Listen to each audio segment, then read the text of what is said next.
So my name is Jamelia Blake. I'm a professor at A&M. I'm a licensed psychologist. I'm like extended family of Gwen's girls. I want to be there, but I live in Texas. So it's like that second, third cousin love. I'm part of the family at the family reunions. So I'm happy to be here today. I think before we kind of have I would rather have a conversation. It's way more fun for me, honestly, than me talking. And I'm kind of, a little bit hyped up after Dr. Love's talk, because I was like, this is why I love this conference. One, because we could be like freaking really honest, right? And two, because you start to see how, not intentionally, not because people are biting each other's style, but just how the themes, like we all end up thinking the same things, talking about it.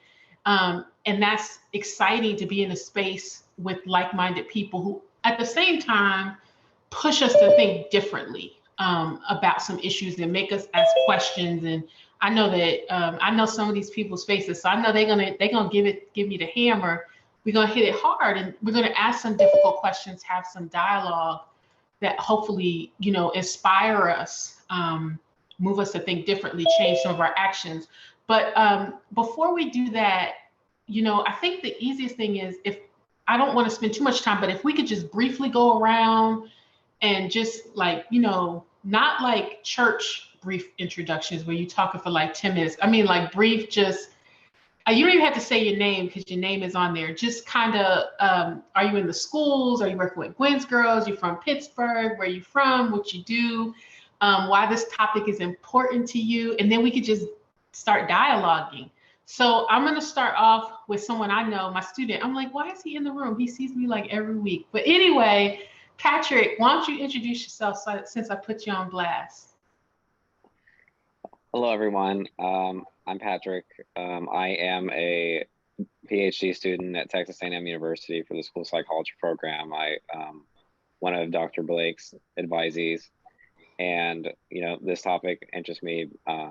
Well, obviously, it's very personal to me, also, but it interests me because I worked in the schools for a little bit, and the disparity between disciplinary practices towards minority youth, specifically African-American youth, was a problem, and I wasn't permitted to help address it in school, and I didn't like that. So I was like, well, I'm going back, I'm getting my PhD, and you will listen to me next time. So yeah, it's nice to meet everyone. Okay, so I'm gonna say people's last names. Adela Dixon, would you mind introducing yourself? You're on mute, sister. This is family love here, so. Good afternoon. I was like, oh, I wasn't presentable. I had to run and get something and get presentable to get on screen. My name is Adela Dixon. I am a trainer here for the University of Pittsburgh for Allegheny County Child Welfare, new caseworkers and those seasoned caseworkers. So it interests me always because I always like to bring in that information that's going to be beneficial for them besides just foundational work. When you have a client base, and this is the issue and concern. So I figured this would be great to be able to make me have some secret sauce for them. Okay, cool. Nice to meet you. Jose? Hi. Yeah, I'm going to be working in more schools. I'm working with Gwen's girls now. I've worked in a lot of classrooms over the years. I feel a lot of things I do intuitively, but I kind of want to hear things named here. We really hear things named, and things that can be easily modeled and disseminated to other teachers who, just want to learn some things. Okay, cool. Thanks, Jose. Kyra? Hey everyone, it's Kira, but it's all good. Oh, dang. I felt so confident. I'm sorry. You're fine. You're fine. I'm Kira. I'm from Pittsburgh. I'm a social worker with Healthy Start Hello Baby Priority Program. I worked in schools for about 10 years prior to this in different capacities. And it just really interests me because classroom management is really hard, and I've seen a lot of very poor classroom management skills. And if I ever decide to go back and be an educator, I would like to be culturally responsive and be able to manage the classroom in that way. So that's why I wanted to be in this. Nice to meet Okay, you. you know what? Nice to meet you, Kara. So I think we're gonna spend the whole time introducing ourselves. So what if I have people introduce themselves in the chat, and then we could, I know I'm a hot mess. I have a lot going on right now in my life. But anyway, and so not to hate on everybody because I want to get to know everybody, but we'll have more time to discuss. Is that okay? Does everyone feel good about that? Or anybody feel slighted that they really need to introduce themselves? Because I'm all for it. Okay. So oh, let me see, is our message. Okay, well, it's nice to meet everyone. So the reason I wanted to do this kind of fireside chat is because for a few reasons. This has been on my heart. It's work that I do. Hey, Twanda, it's work that I do and have been doing. So I guess I should give you a little bit of background about myself. So how I got connected with Gwen's Girls is actually I'm the lead researcher and developer of the concept of adultification bias that we talk about that Black girls experience in schools, right? And so I study inequitable discipline, suspension, and how that impacts Black girls. And I really believe that for Black girls, but also for Black boys too, that there's this adultification bias, this lens in which teachers and other adults may inappropriately view Black children's normal, developmentally appropriate behavior as more adult-like, intentional, volitional, and problematic than it actually is, right? When it's actually developmentally appropriate. So in thinking about that, I'm at a point in my life where I'm tired of stating the problems and I want to see solutions. Right. And so one thing I want to talk about, and this is a talk, so don't let me start lecturing because I could get real preachy real soon. So I don't know how many of you got to see Dr. Love's presentation today, but there are two things that were kind of placed on my heart, God put on my heart. And that's one thing I want to talk about is when we say culturally responsive, and this is what Dr. Love talked about, what do we mean by culture? Right? And I'm not talking about a philosophical sense of what is culture? Who are we? I'm talking about when you have these programs in the schools, okay? When you have these people coming into your settings and they're selling you on a program, they're selling you on a strategy that says that it's culturally responsive. What do they mean by culturally responsive? I mean, family. So let's talk about this. You guys have different contexts and different programs, et cetera. What do we mean by culturally responsive? Anybody have any thoughts? You want me to tell you? The reality is, oh, go for it. Who got it? Who got it? No, I wasn't going to say a definition, but I was just going to say like responding to behaviors or actually viewing behaviors in a way that although they might be different than the way you grew up or saw behaviors, realizing that it's not for you to decide if those are appropriate or disrespectful, like being aware that different families and subsets of people have different rules than your own. Yeah, so that's a great definition. The problem is in education, we attach to terminology. And what that does is it allows people to use terms to describe things without getting to the nitty gritty. And so what Dr. Love was saying about you can't do abolitionist work without knowing the communities, right? It's the same thing about culturally responsive anything. You can't say that you're engaging in culturally responsive work if you don't understand the culture of the communities and what that means. And I'm going to go deeper because there's deaf culture, there's disability culture, right? We can talk about language, we can talk about poverty, we can go on and on and on. But what I'm talking about culture is I'm talking about the experiences of racially and ethnically diverse students. So I'm talking about Black, Latinx youth, Asian youth. Those are still big terms to talk about culture, right? But when I think about culturally responsive, and when I think about these programs, and Dr. Love, again, we're speaking the same language. She used a very superficial example, right? Where you change the kids' names in a mathematic problem and you say you're doing culturally responsive teaching. That's not culturally responsive. That's that superficial kind of change the color of the cartoon characters and all of a sudden, you know, I got an ethnically diverse show, or change Barbie and instead of Barbie having, you know, blonde hair, straight lips, I just change the skin color and make the hair darker. That's superficial changes. When I talk about culturally responsive, and I want you to guys think about this in terms of behavior, I'm talking about tackling those racialized stereotypes that we have about children of color that shape our view of them and our interactions. So I've been developing a culturally responsive classroom behavior management training, right? But you're going to find that there are a lot of other trainings out there. And the first thing I want you to ask, any solid curriculum developer, teacher, programmer should be able to tell you what they mean by culturally responsive and what specific aspects of the community are they integrating in. So if it's culturally affirming, what are you integrating in? Because remember, Black people are not monolithic. We're really diverse. So racially, there's Black people. Then you got ethnic groups, right? You got Ghanaians, Jamaicans, Bahamians. Like you got so many different ethnicities that fall under Black. And then you have African Americans, and in itself, we are super diverse, right? The African Americans in Texas ain't always rocking the same way as the African Americans in Pittsburgh or next door. So we have to be thoughtful. We have to not let people get away with taking a term that resonates with us, but not providing the intellectual labor and theory to let us know what do they mean by culturally responsive.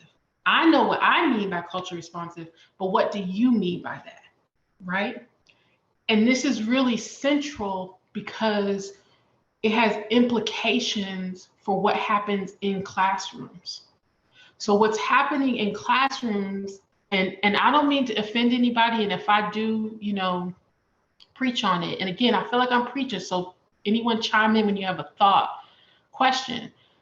But in classrooms, we have developed this antiquated view of what Blackness is or what Latinx is. And it's based on maybe intentional or unintentional stereotypes, right? So because Blackness is monolithic, right? I remember talking to a colleague, a well-meaning colleague, who was telling me that Black kids learn different than other kids. And I said, well, what do you mean by that? Like, what do you mean? Well, just, you know, like you use a lot of movement. And I was like, well, yeah, there's some people, like I talk with my hands. I could find you 5 other Black people that don't talk with their hands, right? I could find you 10 other Black people who don't, you know, I don't need movement. I can sit still, right? And so she had this very antiquated view, and it was well-intending. I think that's the other thing I want to talk about. A lot of these things are well-meaning, but if they end up putting our kids in boxes, right, then they're not helpful, right? And so culturally responsive practices, you have to have a deep understanding of the culture, and you have to engage in deep critical reflection. You can't be a culturally responsive anything if you're not doing that, right? And then here's the other thing that's happening is there are a lot of behavior management programs. Again, in education, we like terms. So PBIS, you know, restorative discipline, that's a big one. I know everyone, I don't know if you guys are familiar with NA, AA, but in Alcoholics Anonymous, Narcotics Anonymous. Well, sometimes I feel like, and this is not a hate on that, I'm totally in support of this. Sometimes I feel like educators kind of like, it's like they latch onto a program and it becomes part of their identity. And so it's like, I'm all about restorative discipline. And in theory, restorative discipline seems amazing, right? Why wouldn't we want to give people an opportunity for voice, right? But if we don't prepare those educators to have a deep understanding of the cultural traditions of the communities, of the inequities, of the structures, that the systemic racism that shapes the inequities we see, restorative discipline is not going to be effective. So how many of y'all are from Pittsburgh in this room? Can you raise your hand with the, okay, cool. So it's a lot of people from Pittsburgh. I can't see everybody on my screen. You can raise your hand with the emojis. So in Pittsburgh Public Schools, just an example, not the only example, y'all had this huge restorative discipline program in the schools, right? Anybody remember that? No? Yes? Yeah? How'd that go? Did it work? They barely did it. It was like a 1% effort. It was a 1% effort. So that's an implementation problem right there. Okay, so that's one reason why, but it didn't work either, right? And then maybe it didn't work because it was an implementation problem. Real talk. Maybe it also didn't work because we didn't root it in what we mean by culturally responsive, right? I tell people that restorative discipline, so I read a lot about restorative discipline, not hating on restorative discipline because I know I got some true believers, right? And they tell me it's based on indigenous principles. And I said, what? What and who? You know how many like indigenous tribes there are? Like, do you know how many? Like real? I said, like what? And they told me, well, just indigenous principles. I said, do you mean the spirit of collectivism? And they said, what's that? I said, well, that's based in a lot of racial ethnic minorities culture in the sense that we are community. We are tied together, and what I do impacts the community. And they said, I think so. And I said, but you're a follower of restorative discipline. They said, yes. I said, okay. I said, what happens when we do this approach, right?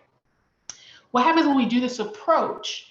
And because restorative discipline is also based on this idea of equity, right? Is that anybody can I call it calling them to the carpet. I realize that might be like a Jamelia Blake family saying, but calling someone to the carpet means you're holding them accountable, right? You're having a conversation. Restorative discipline is based on this idea of kind of equality, right? But schools are hierarchical, they're structured. So what that means is that teachers can hold circles, administrators can hold circles, we can have restorative conferences, but can students hold circles for teachers that are out of pocket and out of line? Can students hold circles for, and Patrick Jenkins said no, he's gonna say, can students hold circles for administrators that are out of line, that they feel like have done harm to the community? And will there be outcomes for those individuals?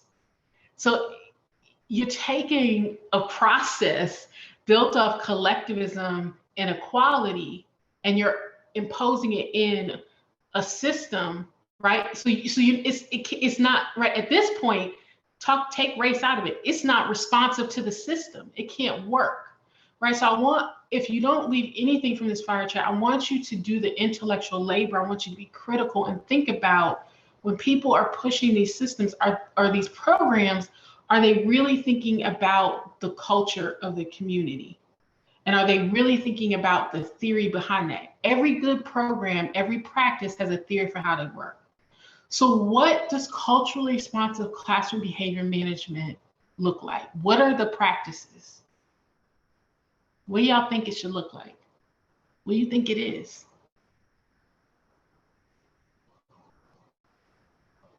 Why y'all trying to make me lecture up in this piece? They told me not to lecture. Told me not to preach. What do y'all think? Can't be any wrong. Cultural humility. Yes, Jose. Cultural humility is a big part of being culture responsive. So what is cultural humility, Jose? You know, I got to put you on blast now because you put it in the chat. Only one helping me out, Jose. I think it's your own personal biases, realizing that you're not kind of the center of the world, no matter what your culture is. That all the others are not just a bunch of others. Where there's, I mean, looking at their perspective as opposed to ours the whole time, and Yeah. And I think the center of that is just being humble, right? Like being able to say, my bad, I misread that situation. Being able to, so I want to say this appropriately. It is so much easier to do classroom behavior management with little kids. Like you could just distract them like car, lollipop, and you could get them on track. Trying to do classroom behavior management with middle schoolers, which is my favorite population, who got jokes and attitudes and hormones and they smart, that's a whole nother ball game, baby. Like that's someone who really takes skill, because you can't distract them. You can't give them these small tokens because they're figuring out who their identity is. So it requires a level of humility and vulnerability, right? Dr. Love says, hey, I'll tell you when I don't know. There are things as an expert about different racial ethnicities, different sexual identities and sexual orientations that I stumble with. My 18-year-old daughter is helping me with pronouns, right? So she talks a lot about they and them, and I'm like, she's like they, and I'm like, her, she's like them, and I'm like, okay, right? So she's leading, she's correcting me, and I'm all for it. She says, you sound like you're learning a new language. I tell her I am, because I hadn't known it, right? But she's teaching me, and I can be humble enough to say, despite I have this PhD, despite I've lived 40 plus years on this earth and walked it, I have to be vulnerable. I have to let some of my guard down. It doesn't take away that I'm an expert. It doesn't take away that I'm an authority figure in this situation, but I have to let that down to say I can be humble, right? So the first part of being a culturally responsive educator is this cultural humility, and also being humble that I don't know enough about culture, other cultures, but I'm willing to learn, right? But you have to be vulnerable. And so my population of choice is middle schools. Like I grew up, I don't know if this is true or not. Y'all gonna be like, where'd Dr. Blake go from? Dogs can smell fear. That's what I was always told as a kid. So you walking home on the street, you see a dog, don't act afraid, because they'll sniff out your fear, right? I feel like that's middle school, like kids. Like they just be like, I could smell BS coming a mile away. So if you your voice, you got a little bit of shakiness in your voice, it's like they are ready. So if you try to act confident and you don't know what you're talking about, they're ready. They're ready. And it's not that they're being bad. This is good. This is part of adolescence. So we have to be humble. We have to be vulnerable. We have to be willing to say, hey, I don't know everything about your culture group. But here's the part where we also make a mistake, particularly. So I'm going to say something because I don't know the demographic of this room, but I tend to teach a lot of white students. A lot of my colleagues are white. And so they get very uncomfortable talking about things that deal with culture that they don't have the experience in, right? And then it becomes a quiz. Well, tell me about this. Well, why did you say this? But no one wants to be interviewed, right? And so in order to be a culturally responsive behavior management specialist, if you will, or expert, you have to have the relationships. Nothing happens without relationships and communication. People don't share things about their culture. No one wants to be your cultural guide if they can't trust you in how you will use that information. So the foundation, I'm not a really warm and fuzzy person. Patrick can tell you. The foundation, I'm not like kumbaya, but you have to have authentic relationships. It means that you're going to have to get to know your kids. And it doesn't mean get to know your kids where I got this paper, I'm going to set out and interview them. It means that I have to be observant. I have to be listening. And I'm very sympathetic to the role of educators because they're inundated with constant demands. But this is just about human connection 101.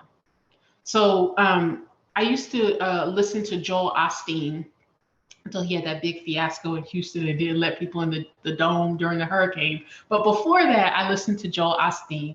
And he said something that has always resonated with me, is that we get very caught up in the busyness of life as parents and educators. and we don't slow, he didn't do educators, I added that on, and we don't slow down to kind of appreciate and take those moments. And I think in education, because teachers are so inundated with so many things they have to do, the connections, right? That human contact, that getting to know someone, that is missing. And it's not missing from the students that you like. It's really easy to connect with people you click with. Like, this is just natural. It's missing from the kids you don't like. And that's something else we got to be honest. I actually like kids way more than I like adults, truth be told. That's why I'm a child psychologist. I'm not even gonna lie, they're my favorite. Like, cause they're honest. But even sometimes there's some kids where I'm like, I don't like you. Like my teenage daughter right now, I was like, I love you, but I don't like you right now. Like, I don't like you. And then she says, how can you say that? I can't believe you're a psychologist. I'm like, it's real. And we need to be real. Teachers don't like every kid that they teach. Stop trying to pretend that they do.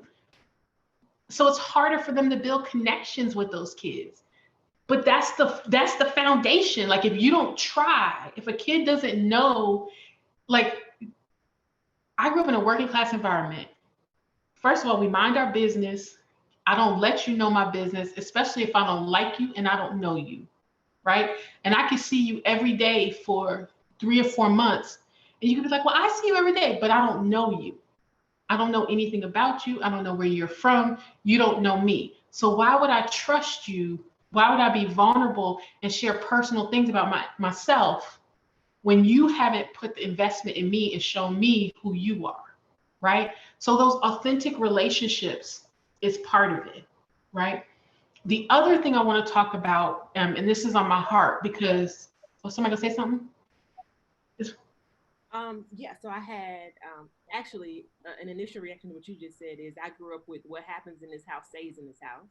And so imagine if you are an educator and administrator and you're not familiar with that philosophy, how it might take you aback, or you may not understand why a child is not coming to school and telling you about what's going on at home, because they can get an ass whooping when they get home for sharing that information. Mm-hmm. But I had a question for you, Dr. Blake. So when you talk about like those relationships being so important, I was wondering, is it that the educators need to come to the classroom with this culturally responsive, relevant knowledge? Or are you saying that they need to build the relationships to develop it? Or is it symbiotic? It's symbiotic. It's both, right? Like, you can't learn about like anybody's culture without, like, my thing is Google is free. There's a lot of bad stuff on Google, but there's a lot of good stuff. There's a lot of people in your community. I just don't believe that people are in these isolated areas and they have no contact. I mean, okay, maybe it's possible. Don't let me never say never. But you know somebody who knows somebody who knows somebody, right? That can give you a little bit of interest. It's about your investment, right? And kind of knowing, right? So I have a lot of friends who are gay, more than I even realize, right? And I could say, well, I don't know anything about trans people, and I don't know, and I just don't know, and that's not true, right? And before I do the work, before I start asking my friends, like, well, what about this? Well, what does this mean? There's a whole kind of community. There's a lot of research. There's a lot of things that I can do independently, right? So that when I meet this trans student, trans female, trans male, right? I'm not quizzing them, right? I'm not asking them questions that then make them feel uncomfortable. I've done some of the groundwork, right? And I can focus on building the relationship. So I think it has to be both. I think that teachers need to be trained to recognize these gender racialized stereotypes that shape the way they view kids, right? And so in my training that we do that, and at the same time, you need to be working hard. You're the adult in this relationship. You need to be working hard to get to know your student and build that authentic relationship to establish that trust. So I think it's symbiotic. I'm not gonna say your name right. Jonna? Was you gonna say something? Girl, you fooled me. You had your mic off? I thought you was about to dive in and just drop some knowledge. But yeah, I mean, I grew up in that community too. Like I remember, so I'll tell you a funny story, not in schools. When I was 16, we moved into a new house. And so I'm gonna even get real neighborhoods, right? We moved into a new house. This man, black man brother, drives up in the truck and he says, "Is your mother home?" And I said, "Why?" And he said, "Oh, I'm your new neighbor." I said, "Okay." And then later he came and he's like, I was like, "You were a stranger. Like, I don't know you. You don't know me." And so, now, of course, we're neighborly, right? But I grew up into like, why are you asking me questions? Like, where is this going? Because we do historically, some Black people have a historical distrust of systems, right? And so our families are very private because that information hasn't always been used to serve us well, right? And so I grew up in that same kind of home. And quite frankly, I raised my kids in that home. My daughter told me, she's like, till at the age of 11, she said, "Mom, I thought you were a spy." And I said, "What?" She said, "You would travel to all these conferences talking and you'd be like, 'Don't tell people we got McDonald's.'" Like, so, she told me, I thought you was a spy. Like, we couldn't tell people we did this or where we went on vacation. And I was like, yeah, and you better not, right? That it's just that privacy, right? And that privacy doesn't mean that we're not invested in these systems, that we don't want relationships with these teachers, that we don't want our kids to have relationships, but there has to be trust, right? So being culturally responsive means you have to know your communities. You have to understand the structural and systemic racism and the factors that are producing the inequities. Because if you try to cover your eyes up like this, especially again, my population of choice is middle school. They're not going to respond to you because they're not going to see you as being authentic. If you have these rose-colored glasses and you don't say, "Yeah, that's wrong. Yes, I can see how you have that point of view," you can't move forward. Oh yes, Adela. Did I say that right? Okay. Yes. So I did want to say about the conversation that you were having. I'm a little bit older than probably some on here. So and you have to look at how people were raised differently based on their age group too. And one of the things that I always say too, when I'm when I'm training, I'll say culture is different. You can't say that the culture is the same for me and my sister. Because although we were raised the same, we may have digressed and did things differently, raised our children differently, have a different language in everything. So sometimes people assume because they know a family that everybody is the same, and it's not the same. And I was laughing at you when you were talking about not speaking to the neighbor. We grew up where we were not, if somebody came into the community and asked, and I'll just pick Tawanda's name because I know her. "Do you know where Tawanda lives?" And I would be no. And my nana used to say, "You don't be telling where people live at, because you could be sending somebody over there. They could be an axe murderer. How do you know?" And you're just giving them information.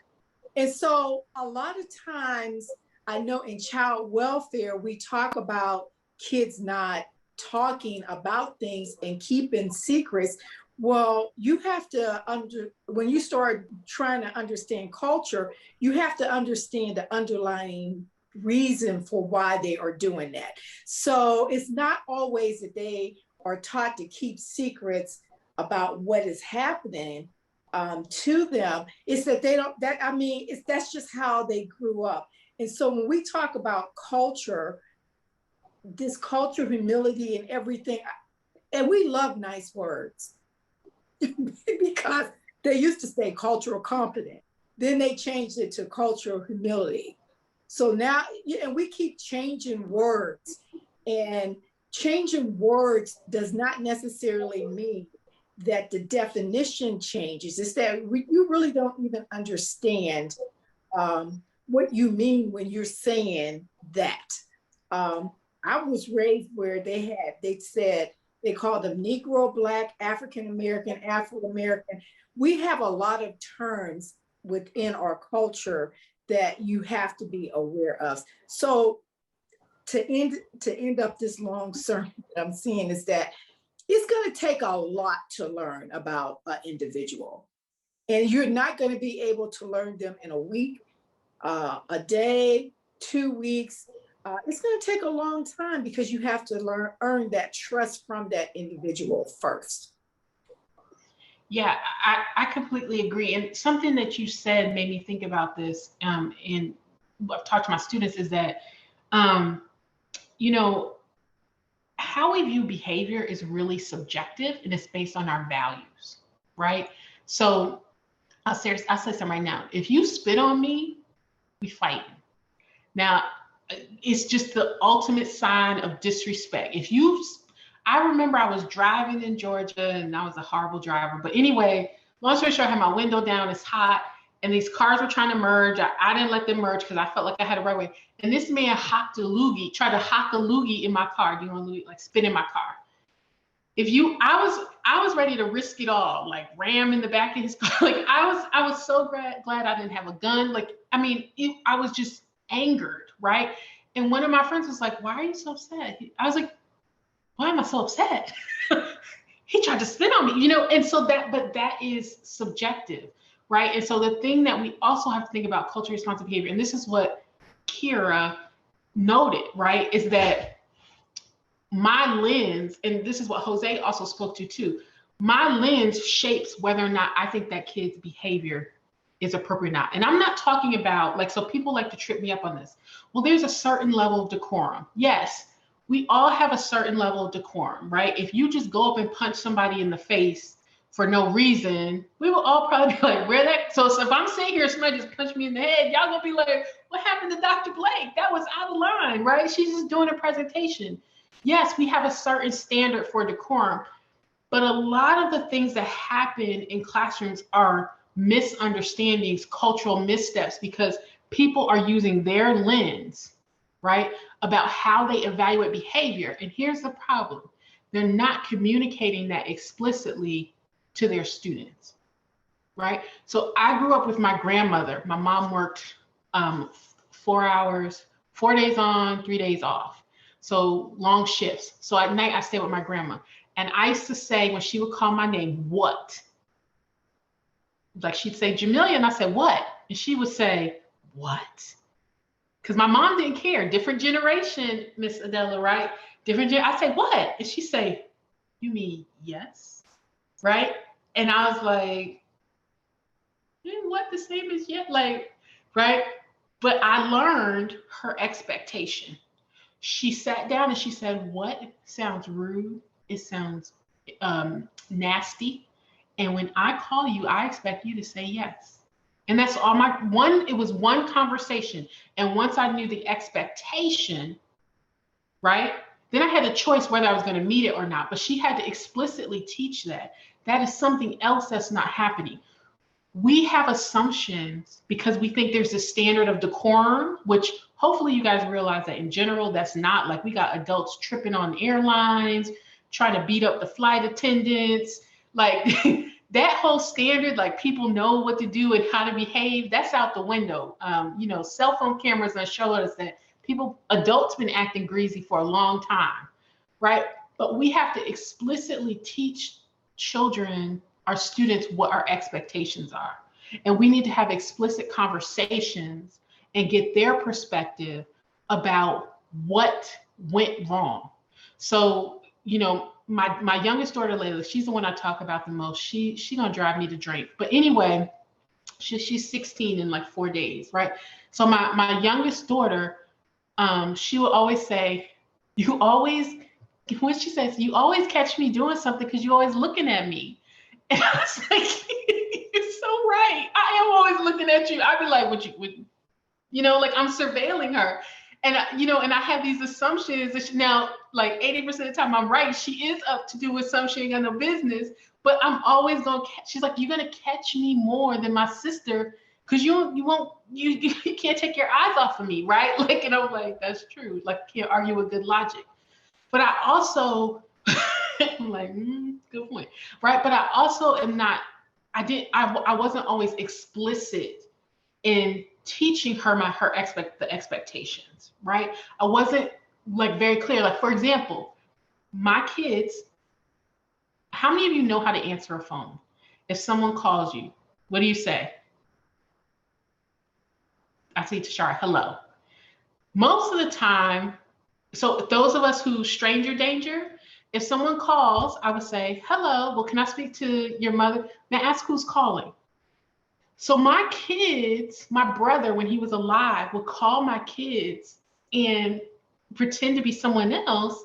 And they would just give all kinds of confidential information out, like, mom in the shower, the door unlocked, you could come around the back and climb through. It's still all, like, they would just be talking, because you know why? They grew up with cell phones and caller IDs. Those of us who are old didn't have that technology. So you had to kind of, especially if you grew up in a paranoid household, you had to vet who called it. Let me take it down right. So then I had to learn that I had to explicitly teach my kids how to answer the phone. And also explicitly teach them to not say, hey, who this? Right? Because my grandma would roll over in her grave. If she heard how people answer the phone now, hey, who this? What you want? Like, I had to teach them. We have to explicitly teach kids the behaviors that we want to see. But what I want you to take from this, culturally responsive,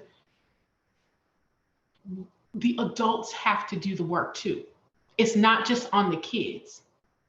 Does that make sense? So the adults also have to look at the lens in which they're viewing this kid's behavior and evaluate the extent to which that lens is shaped by stereotypes, by biases, right? So my daughter Layla, I'm always surveilling her. I have a bias. She got bad behavior, right? That's my bias. It's not racialized, it's not gender, it's just mom bias. Like, you be doing some bad stuff. That's my bias. And I have to take a step back sometime and say, is my bias compounding the way that I'm looking at her behavior? Or is her behavior normal? Would most 16-year-olds leave the knife out on the counter with the crumbs from the peanut butter and jelly sandwich they made, right? And not, or is it her, right? Like, you have to, so that's what being culturally responsive means. It means slowing down your thinking, not just looking at, I need to change the children. It's like, I need to change the systems that they're in, but maybe I don't have the power to change the system. So I need to change me and my lens and how I'm seeing it, right? And what's driving me to see the kids that way, right? And that's the hardest part, because educators, adults, like, I'm gonna just be honest. I tell my kids all the time, because I said so. And I like saying that because my mom said that to me. And it's like a badge of honor when you get to be an adult to be like, because I'm grown and I said so, right? Like, I worked hard to get to this point, but that's not enough. You know what I mean? And I want to tell you something that's on my heart, and it's probably going to trickle down. There's a new research study where these individuals found that a self-affirmation intervention for Black and Latinx kids resulted in a reduction of suspensions. And this is why this is on my heart. On a superficial level, that sounds like a really great thing. But what I hear again is that we are putting the onus, the responsibility on kids to address issues that are systemic. And we're taking the responsibility off the adults. We put more responsibility on young people, on kids, than we do ourselves, particularly Black and Latinx kids. So it's bad enough that they are receiving these stereotypes, but now if this intervention takes flight and schools start hearing about it, they're going to push to say, okay, this is what we need to do. Because in school districts, it's easier to look at the kids primarily as the problem and not the adults in the system, right? It's uncomfortable for adults to flip the mirror back and look at them. And I say that as a professor who has to read course evaluations. Now, I'd be ready to cuss students out when I see them course evaluations and be like, y'all don't know nothing. But, you know, then I calm down. I put in my, you know, drawer for about 6 months. Then I read them again and I feel better. And I work on constructive criticism. Like, it's hard, as a parent, it's hard to flip the mirror back on yourself. But we can't continue to keep putting the responsibility on kids to fix broken systems. That's not culturally responsive anything, right? And that's why we're seeing our kids have so much stress, right? I don't know if you followed this, but the suicide rate was already high for Black boys. Have you seen this recent research that the suicide rate is now high for Black girls? Our kids can't cope with all the stress that they're under, nor should they have to. They're kids. They're kids. We're the adults. We're the ones that have to change the system. We're the ones that have to work on our skills. So I think we have like 10 minutes. So the other thing I want to say, because I know Jose hit me, he was like, I want to learn some real skills. So some of culturally responsive classroom behavior management, it's about, if I had to break it down, work that the teacher has to do within themselves, right? Making sure that they understand the culture of their students. And I get that people say, well, I got students from all these different racial, ethnic backgrounds, communities. I can't, you know, get to know them on level. I can't know everything about every culture. Well, I bet you can tell me every character in your favorite TV show, who the actor was, this and that. No, you don't have to be an expert, but you do have to try to develop a deep understanding to build those authentic relationships. You have to evaluate how stereotypes, well, you have to understand structural racism, right? And how these creates inequities, what the kids are facing. What's the reality? When these kids go home, when they look around Pittsburgh or Philadelphia or Bryan, Texas, where I am, and they see who has things versus who doesn't, right? So I'll tell you something really interesting that one of my students, we talked about this in my diversity class. In Texas, we had snow. We didn't know what to do. We had a freeze, right? Remember everybody talked about the grid? We was scared. They were scared here. We was all locked up. I knew what to do because I grew up in New York, but people was shook, right? And we started talking about why, but I didn't lose power. I live in a relatively nice neighborhood, but we started talking about who lost power and who didn't. And we started talking about, you know, and so the natural thing was, well, you're on a grid, you're close to a hospital. But why am I close to a hospital, right? Like, why did I not lose power? What does that say, right? In terms of who has access and who doesn't. When kids get to be in middle school and high school, even if they don't demonstrate the verbal sophistication, even if they don't communicate it as nicely and as clearly, they are getting to see the inequities. And if you don't have an understanding of structural racism and how that leads to those inequities, you're not going to be able to teach nor manage your classroom in culturally responsive ways, because you're not then going to be willing to talk about what racism looks like, how it manifests in those systems, right? And then, you know, as Dr. Elliott always says, people make up systems. How do my stereotypes, the biases that we all have them. We're fish swimming in dirty water. We cannot have grown up in United States public schools and American society and not be exposed to some type of racism. And it does not matter if you are Black, Latinx, white. Black people have internalized racism. We don't like to open it. We don't like to admit it, but that shapes the way we look at our kids as well.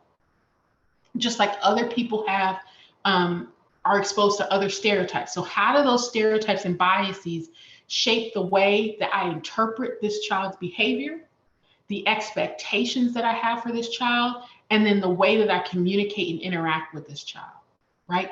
That has to be the deep work that has to happen. I don't care if you're doing restorative discipline. I don't care if you're doing PBIS. I don't care what social emotional learning. I don't care what the district calls it.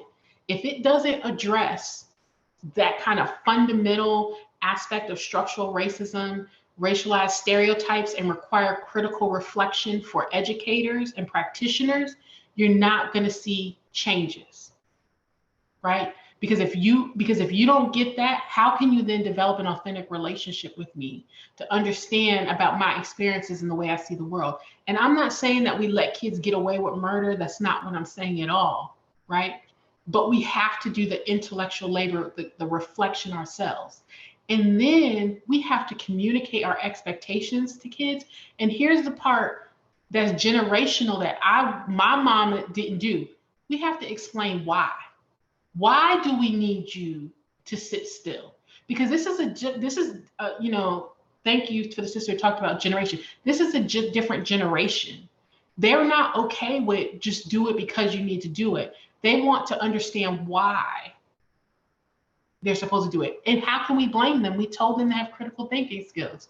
Critical thinking skills is asking why, how, what's the end goal? So you can't expect kids to have critical thinking skills in one area and not the other, right? So my girls tell me all the time when they're arguing with me and correcting me, and I'm like, y'all just need to shut up. They're like, but you told us to be critical thinkers. And I was like, dang, I sure did. What the heck, right? I encourage them. I encourage them to ask questions. So we can't do that in the curriculum and the academic side and not expect them to do that in the behavior side. So we have to be clear about our expectations and why we are doing that. The reason I like middle school students, because if they show me good logic, if they show me a flaw in something I'm saying, I'm like, dang, you right. You right. You got me. What are we gonna do? And they love it. They eat it up. They strive to get me. And I strive to be better. So I'm like, you ain't gonna get me. I'm gonna be clear. Right? That's what that is. So being culturally responsive, you know, also requires you to be consistent. And that's the hardest part about behavior management, is that you can't set up rules and expectations and then change it up. And people struggle with that. I don't like rules, really. I really don't. You know, I want to do what I want to do when I want to do it. But when you're working with kids, they need that structure. They need to know that when I deal with Jose, Mr. Garth, every time this is what I can come into his classroom and expect. And as crazy as that sounds, for a kid who's in a system that maybe is of chaos, who has a home that maybe is not stable, that's comforting. It's comforting to know that when I come to Miss Tashara's classroom, right, I can expect Miss Tashara to arrive this way, to expect this of me, and this is what she's going to give me. That's comforting. Structure can be comforting, and it is particularly comforting for kids, which means being culturally responsive, engaging classroom behavior management, is that you need to be consistent. You need to be clear about your expectations. You need to be consistent to provide kids with the structure. Now, that doesn't mean you have to be a drill sergeant. That doesn't mean you have to have 1,000 rules. It just means that the kids know what to expect, and they know the parameters where they get to be free. And when they cross that line, they understand what the consequence is going to be. And the consequence fits the crime. That's the other part of this, particularly in the Black community. We love hard, right? And we have high expectations. You know, I don't know if you guys go, but my mom had a Black voice, like a mama voice. And when she'd be like, hey, like it'd be a little bit of bass, right? And I'd be like, right? But there was never a question she didn't love me. There was never a question that she wasn't doing this for my safety, because she communicated that, right? So there's a lot more I could say. I feel like we're running out of time. Anybody want to say anything else? Ask me any questions. Why y'all let me preach? Tashara, what happened? You're supposed to keep me in line. I'll give you the 2-minute warning. What y'all got? What's y'all got? Where's my family at? I know Gigi up in here. What y'all got? Nobody wants to drop? Anybody think this is baloney? Oh, wait, Patrick wants to say something. Go ahead. Oh, I just want to say I appreciate the emphasis you put on like the onus going towards the adults, because the children, they can't like like you said, they start to see inequities, but they can't understand all the systems in place and the history that goes into why their cultural experience is the way it is now, like why their parents raised them the way. They just know like this is how it is for me because this is how it is for my family because this situation we're in, but they don't have all that context and history. So to expect them to be able to explain that to you and teach it to you is asking too much because they're still trying to understand it themselves. Thank you. I agree. Anybody else? And I'm a family advocate. I work in the Pittsburgh Public Schools, selected schools, and I see students ask that question. Why I gotta sit over here? And they say, just go. And now they're in trouble because they don't want to do it. They're resistant. Like, no, I'm not doing that. Now we got the mental health folks coming in. Now they like, no, now they're fighting them off. Like, what is it? You know, and it's like, wow. So me going back into the school within the next couple of weeks, I'm going to be looking at that. And I'm going to use that. Like, you know, they're using their critical thinking skills, right? Let's give them the reason why and work with them. It might take a little bit more time to get the class in session, but they have the right to ask why. And I thank you for that. You just hit a light bulb. I knew it wasn't something right, but you just put context to it. And I appreciate that. I appreciate Lorette, thank you so much. Did I say that right, Lorette? Yes. Yep. Like Loretta. Always say like Loretta. Yeah. Miss Tashara had it right earlier. Tashara. Oh yeah, the pronunciation, because I be messing her name up. So that helps. The breakdown of it all helps. Yes. Anybody else? I think we got, they're going to kick us out, Tashara, right? Well, so we are up against, we have a break between now and 3 p.m. And so, Dr. Blake, of course, feel free to include the words to do so because we do have a session after this one. I'm happy to stay on and like, let's talk. You know, I want to talk, but I don't want to be the only one talking. But if people be like, I need to stretch my legs and something to eat, you're not going to hurt my feelings. So I'm here. Any comments, any thoughts? Thanks, Tawanda. I'll see you later. Tawanda, yeah, I'll stay and hang out. I had a question for you, Dr. Blake, because I wonder sometimes, like, where does the need for like culturally relevant teaching strategies, like, where does it meet different pedagogies that also are attempting to like build resilience and strength and self-efficacy? So, for example, one of my best friends is white. I don't want to be them people like I have a white best friend, but she happens to be okay. And so I was with her last week when she went to go pick up her girls from school, and they were giving me a tour of the school, Quaker school. And they were like, oh, that's Jimmy's classroom, that's Rebecca's classroom, that's Samantha's classroom. And they were talking about their teachers. And Margot was like, oh, yeah, they call their teachers by their first names. And I was like, okay, that's interesting, girls. I said, well, but where I'm from, what we say is Miss Tashira, Miss Tawanda. We say Miss Jamelia. And that's something that's important to us in our culture. It's just a way of showing that you love someone and you respect them, right? And so, but I thought to myself, am I just old school? Am I wrong? Like, is it culture? Is it what's happening here? No, Tashara, I'm so happy you brought that up because my husband is Nigerian. And in the Nigerian culture, when they address their elders, it's either auntie or it's uncle. That is the way that they address their teachers rather than to say miss or to say mister. And in addition to that, if it is a much older person, like my mother's age, they will say ma. They will address that older person as ma as a sign of respect. So I think that is just a very interesting point that you brought up. So the question is, how do we integrate all of these things together, or how do we decipher? So the first thing I want to say is we're making this something else, but cultural responsive teaching is just teaching to me.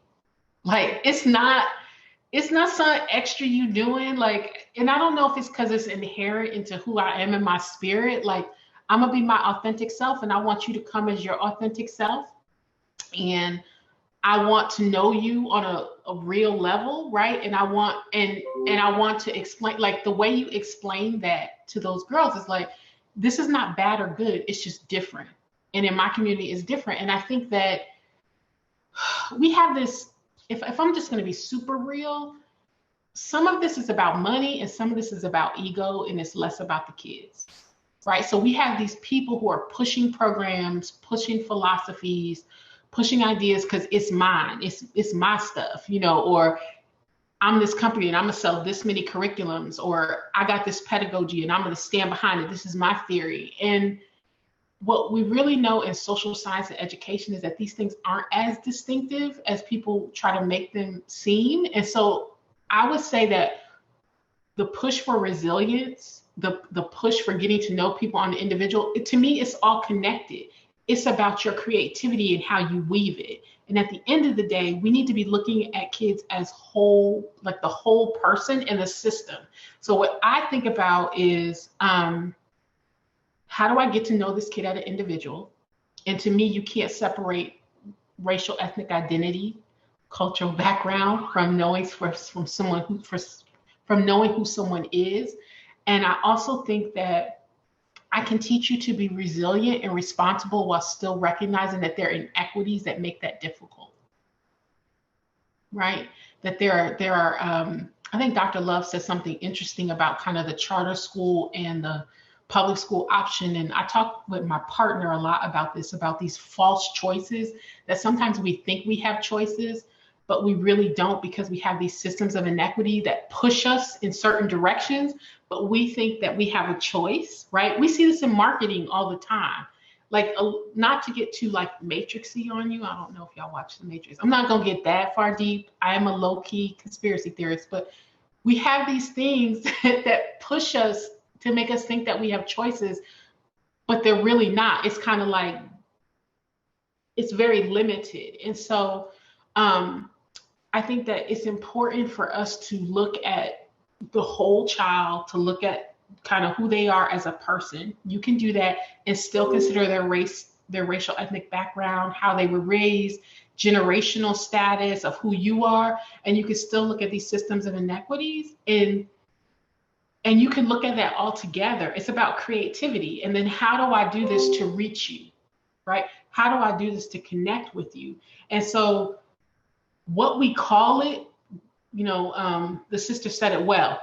Before it was cultural competence, then it was cultural humility. Now I'm talking about cultural responsiveness. What we call it is less important as to what it actually is, right? And I think that's the charge. Now I want to ask you guys a question, because this is something that's like really bothers me, is who gets into the schools and who gets to decide what the curriculums are and the programs that the kids are using, or the teachers are using and teachers are trained in? How do we, I know the focus of the conference is about parents, but how do we as parents become more instrumental at pushing districts to adopt curriculums, philosophy, or programs that are affirming to our kids? How do we do that? What does that look like? How do we Oh, go ahead, please speak. I hear somebody. Wouldn't that be? I got two people talking. Raise your hand. Who wants to go first? I was just gonna say, wouldn't that be like school board members? Like, wouldn't they be a part of picking the curriculum and all of that? It depends on the district. I actually think you have someone who's in charge of curriculum instruction. But it depends on the structure of the district, Corey. So it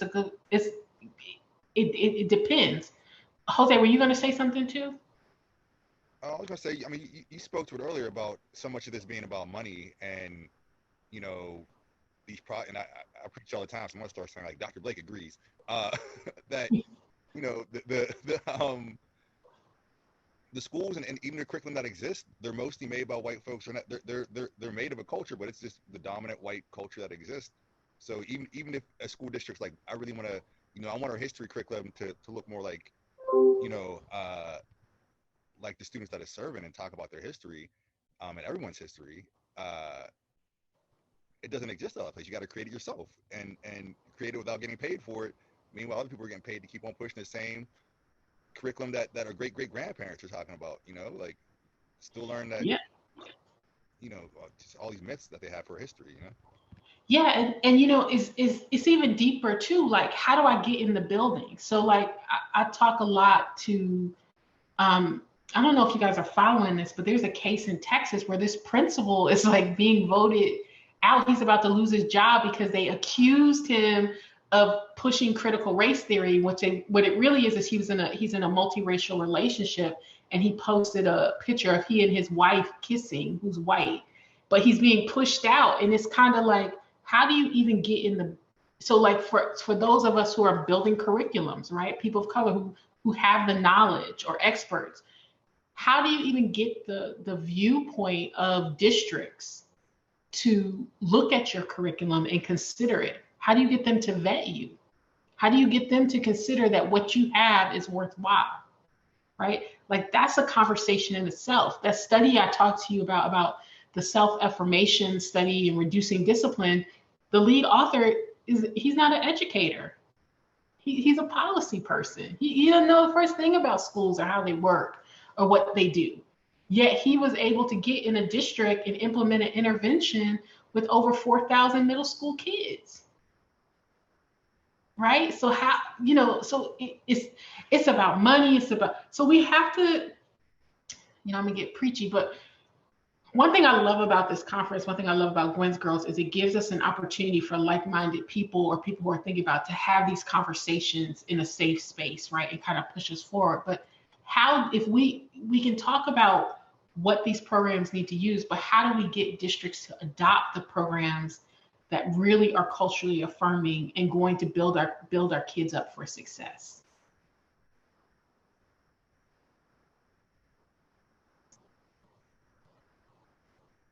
Just gonna jump in and say it's almost 3, so let's start to wrap things up so folks have a chance to log out of this link and then log into the link for our critical race session. We can wrap up. I'm gonna just put my email address here.